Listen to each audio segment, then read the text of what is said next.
So working on an 09 Silverado 1500 series LTZ. Problem was driver's side's blowing heat when it should be blowing air. I did a lot of research trying to figure out what was going on with this thing. Everything says, you know, pull fuses, reset the computer, disconnect the battery, and none of that worked.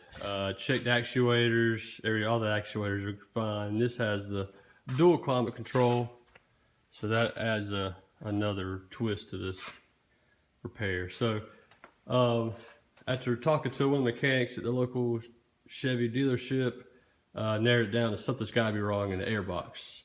After looking for videos, anything, couldn't find anything to help me. So I took this project on. It is a beast, and I'm hoping this video maybe helps out you guys out there. So start with dropping this steering wheel down. You don't have to take it out. I've seen some videos do take it out, but there are 4 screws up there, and I've got this thing all twisted around. You can't see it, but on the steering shaft, steering column, you got 4 bolts you got to take out, and at that point the steering wheel drops down, and you can kind of turn the steering column around to kind of get some more room for this dash to drop down. And then once you do that, you've got to take off some plastic, your A-pillar here, take that off. You do that so you can take the plastic off the top of the dash here. That's this piece here. That's got some clips along it. Got a couple clips here. You can wedge, get a wedge right there and they'll pop right up. And then if you've got a temperature control, you'll have to disconnect that. So you take that out, you do the same thing to the passenger side. Take your A-pillar plastic off. You have to disconnect the tweeters from there if you have them. And then you've got a row of bolts up under that plastic piece. You'll have 2 under here. You got 1 there, 1 here. It's kind of hard to show because such a big piece. Maybe I can show you over here. But you've got 2 bolts under here. 1 here, 1 here. And you got a couple that go along the top of the dash through there. And you've got what else? So that's all the ones across the top. At that point, you'll drop down and take these off. You've got 2 on each side. You got 1 here and you got 1 there. Take those off on driver and passenger side, and you're left with just these guide pins that are left holding the dash in. That's these. So if you got somebody to help you at this point to grab one side of the dash, and you guys kind of start pulling this out a little bit, you can get it out some. Then you got to start unplugging some of these wire connections. So the ones I did are on this fuse box here. I did that one. Yeah, I think I did that one. But all this stuff is a one-way deal. You don't have too much to worry about when you disconnect them, but I do try to take pictures along the way. I disconnect those cables, those connections, and then on the passenger side, this is where you'll be pulling the dash out as far as you can so you can get back there. So you'll be disconnecting all this whole fuse box here. Disconnect all those. You got a wire down here you got to disconnect. It's that yellow one. You can see that. And you'll disconnect your antennas. You've got 1 for radio. I think the other one's for XM. You disconnect those. I think at that point that's all the wires you've got to disconnect. So once you get that, you get you and somebody else to start pulling this dash as far away from the firewall as possible. If you've got the LTZ like I do, the center console is going to be in the way, and it's a pain. I tried to remove it or tried to get it out of here to get some more room, but there's the whole sound system and all the computers and stuff are up under there. It was just a bear, so I ended up having to leave it and working around it. So, but I was able to get this dash out as far as I could and start tackling this air box, and that's the hardest part of this whole job. Actually, the dash isn't even that hard. I think I was able to get it out about an hour and a half by myself. So to get the air box out, is this beast.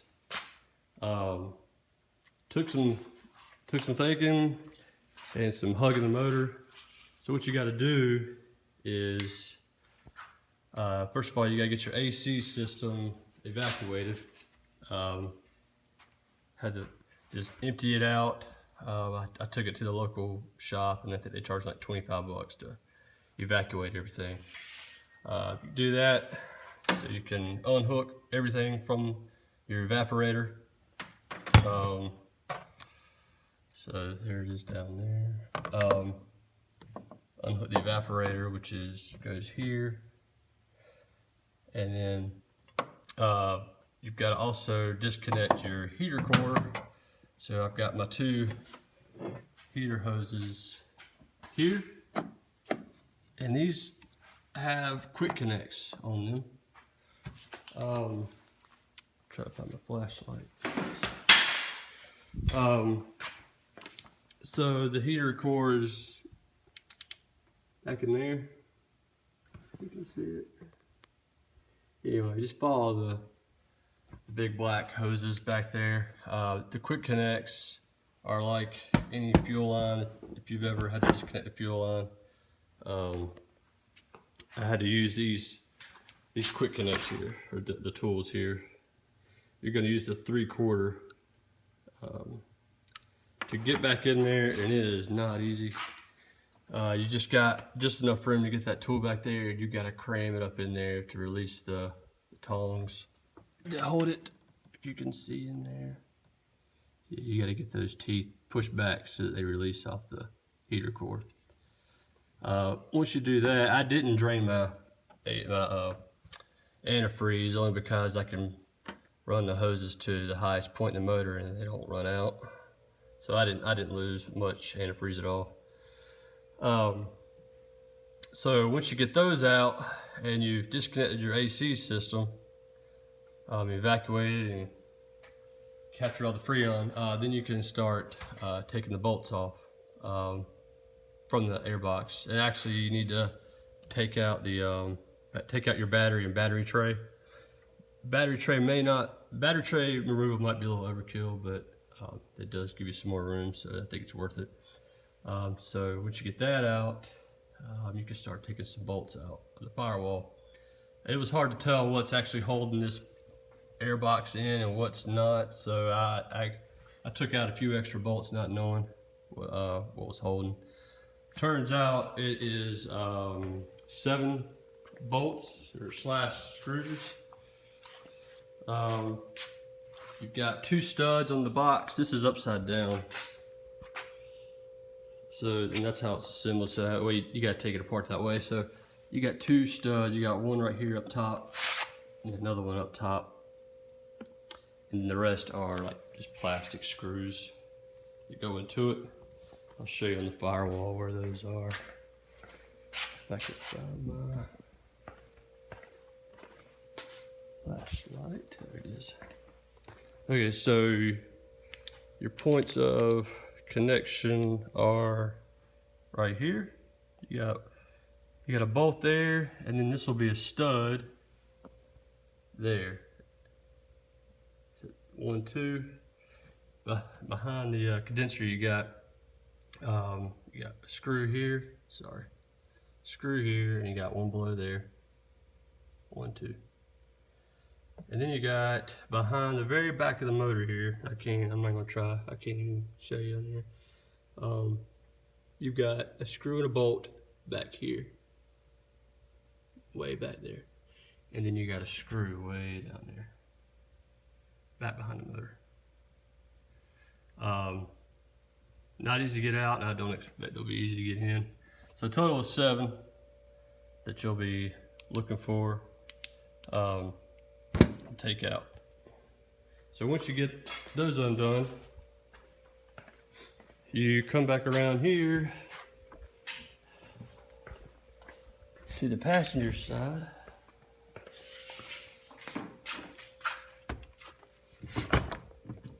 Get some light here. And you start pulling this dash as far as you can out, and you get your partner on the other side to do the same. Start pulling it out. Obviously, take note of what you're straining and don't break anything or pull any wires out.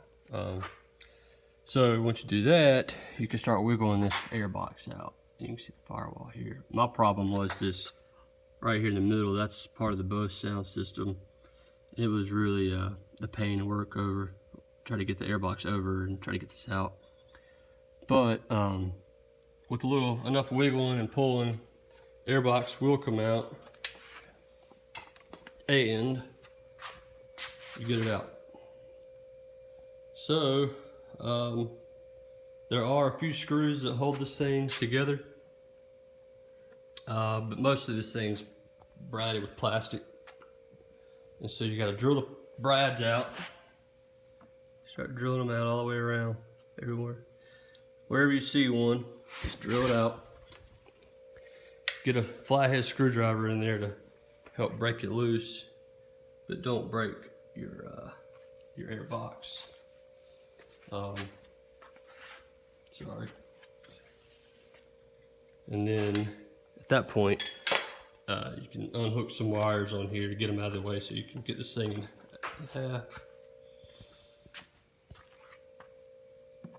And then I'll try to do this with one hand, but you can take this thing and break it, not break it in half, but split it in half. Try to do this with one hand.